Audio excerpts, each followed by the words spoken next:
AIIMS के director ने कहा, रूस की कोरोना वैक्सीन सुरक्षित और प्रभावी है या नहीं, आकलन की जरूरत। आइए जानते हैं क्या बोले एक्सपर्ट्स। रूस ने मंगलवार को दुनिया की पहली corona virus vaccine Sputnik V के विकसित करने की जैसे ही घोषणा की, पूरी दुनिया चौंक गई। राष्ट्रपति व्लादिमीर पुतिन ने कहा कि यह वैक्सीन कोविड-19 से निपटने में बहुत प्रभावी ढंग से काम करती है और स्थायी रोग प्रतिरोधक क्षमता का भी निर्माण करती है। पुतिन के ऐलान के बाद दुनिया भर के एक्सपर्ट्स की नजरें वैक्सीन पर आ टिकी है। All India institute of medical sciences Delhi के डायरेक्टर डॉक्टर रणदीप गुलेरिया ने कहा है कि रूस द्वारा बनाई गई वैक्सीन के आकलन की जरूरत होगी। यह देखना होगा कि वैक्सीन सुरक्षित और प्रभावी है या नहीं। डॉक्टर गुलेरिया ने कहा, यदि रूस की वैक्सीन सफल रही है तो हमें देखना होगा कि क्या यह सुरक्षित और प्रभावी है। वैक्सीन का कोई दुष्प्रभाव नहीं होना चाहिए और इसे अच्छी प्रतिरक्षा और सुरक्षा प्रदान करनी चाहिए। भारत में वैक्सीन के बड़े पैमाने पर उत्पादन की क्षमता है।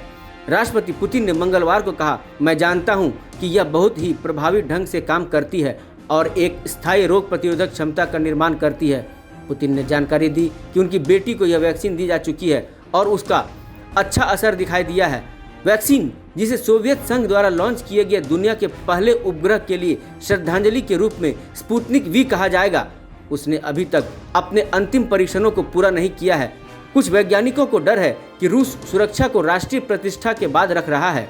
क्योरवैक नामक कोरोना वैक्सीन का क्लिनिकल ट्रायल कर रहे जर्मनी के यूनिवर्सिटी अस्पताल के पीटर क्रेम्सनर ने कहा, वैक्सीन पर अंतिम फैसला लेने से पहले आपको बड़ी संख्या में लोगों पर टेस्ट करना पड़ता है। उन्होंने कहा, ऐसे में मुझे लगता है कि वैक्सीन को अप्रूवल करना सही नहीं है, जबकि बड़ी संख्या में लोगों पर टेस्टिंग नहीं की गई है।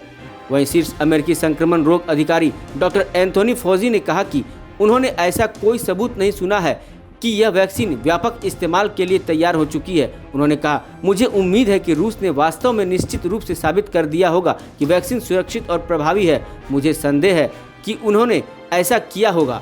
रूसी व्यापार समूह सिमेस्टा ने कहा है कि वह मॉस्को के गामालेया संस्थान द्वारा विकसित वैक्सीन को वर्ष के अंत तक बड़े पैमाने पर उत्पादन किए जाने की उम्मीद करता है।